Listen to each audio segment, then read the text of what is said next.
Hi, I'm Doug Neidich. I am the president of Solarity, LLC. We are a research and development company involved in the development of nanotechnology-based photovoltaic devices. And I want to come down and just spend a couple minutes with you talking you through the technologies that we're developing and really talking to you about what in my mind is energy philosophy, how we're going to get as a country and as a planet, how we're going to get from what I kind of consider irrational energy, which is fossil fuel energy, to rational energy, which is logical, sustainable, non-grid related for the most part, energy development. So Solarity, as I mentioned, is a research and development company. We've been, for the last 8 years, developing technologies based on intellectual property that my business partner has. My business partner is Dr. Steve Fonash. He's up at Penn State University. He's a professor of engineering science up at Penn State. He's been involved with solar cells for 40 years. He's been involved with nanotechnology since it was brand new, which is about 15 or 20 years ago.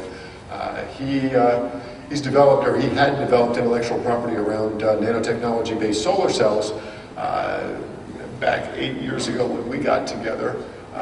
He and I have been involved in the development of that intellectual property to try to reduce that technology down to practice.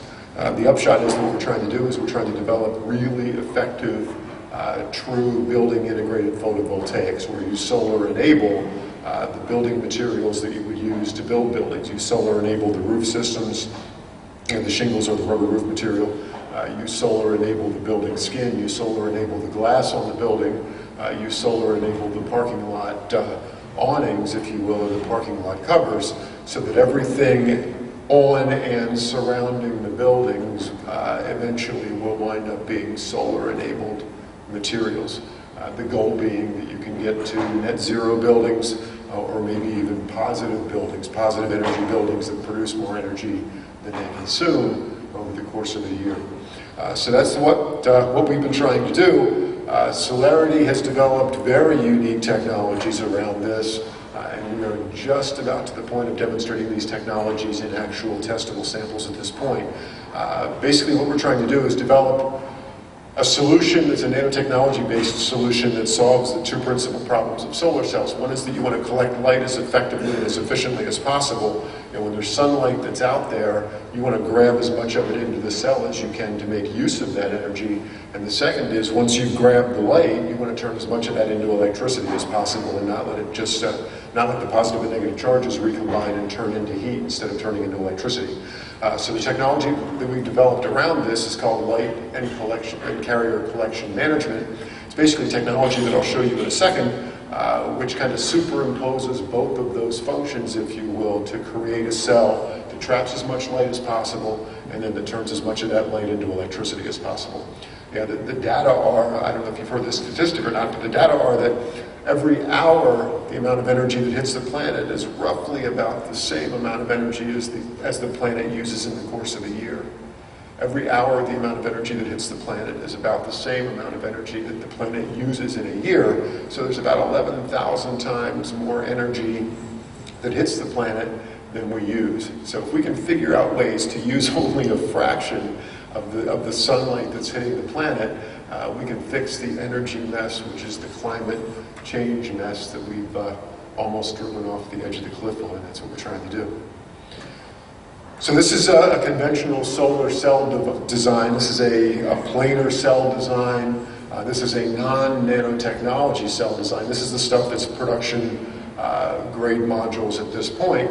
Basically, it's a flat cell that's got a substance in the middle of it that's a semiconductor material. That's the material that's called an absorber material in solar cell terminology. This is the stuff that turns photons, that's sunlight, you know, the photons out of sunlight, into positive and negative charges, and if you collect those to an upper and a lower electrode, that's how you collect energy and turn it into electricity. Basically, one of the bigger problems with conventional cells is that a lot of the sunlight bounces back out of the cell, either on the surface of the cell or inside of the cell. It bounces back out, so you don't get the chance to turn it into electricity. It just bounces back out. Another problem with the cell is that there's electron hole pairs. There are these little guys in the cell that are created, but if you don't collect them quickly and effectively enough, They want to recombine as quickly as they can because they're in a higher energy state than they want to be. They want to recombine, and that would create heat instead of creating electricity. So a conventional cell has problems with collecting those electron hole pairs effectively enough. Third problem is that conventional cells are just plain and simply too bulky, and that they are separate systems that you've got to put on the roof. I've got a 6.5 kW array that's on the roof of the house at our place at the home. As a solar developer in the Harrisburg area, we put up solar arrays in Midtown Harrisburg as well. I'm doing both this solar development and I'm doing a real estate development project in Harrisburg at the same time. And these are separate systems that need to be applied to the building after the building's already been built. Basically, you're putting what I can consider a relatively bulky aluminum rail system on the roof of the building, whether it's a home or whether it's a business, and then you're mounting the modules to that whole separate system. And typically, about 20 to 25% of the cost, the total cost of a solar array when you put it on a building now, is the cost of installation, because it's this whole separate animal that you're bringing into the game. Almost as one of the last things that you bring to the game. Aesthetically, you've got a problem there as well. That when you add that solar array, it's maybe not the most attractive piece of the architecture that you've got in the home or in the business. And in a lot of cases, there's a lot of neighbors who are objecting to the fact that Bob down the street wants to put a solar array on his roof because they don't want to take property values down in the neighborhood. So we're fighting all of those problems as a culture, and those are the kinds of things we need to overcome. So we have to make the cells a lot more effective cost per watt wise at the same time that we make the technology more aesthetically pleasing and really bring it into the mainstream. So what we've done in our development work is we've created what I talked to you about a second ago, that's latent carrier collection management cells. And basically this is a nanotechnology approach to solar cell design. Nanotechnology is the science of materials that are able to be, or a science of manipulating materials at the billionth of a meter scale. A nanometer is a billionth of a meter. Basically what we've done is we've created a series of small columns, nano columns in the cell that are surrounded by nanodomes in the cell. The distance between these guys in the cell is about 400 nanometers apart. 400 nanometers, to put it in perspective, is about the wavelength of blue light.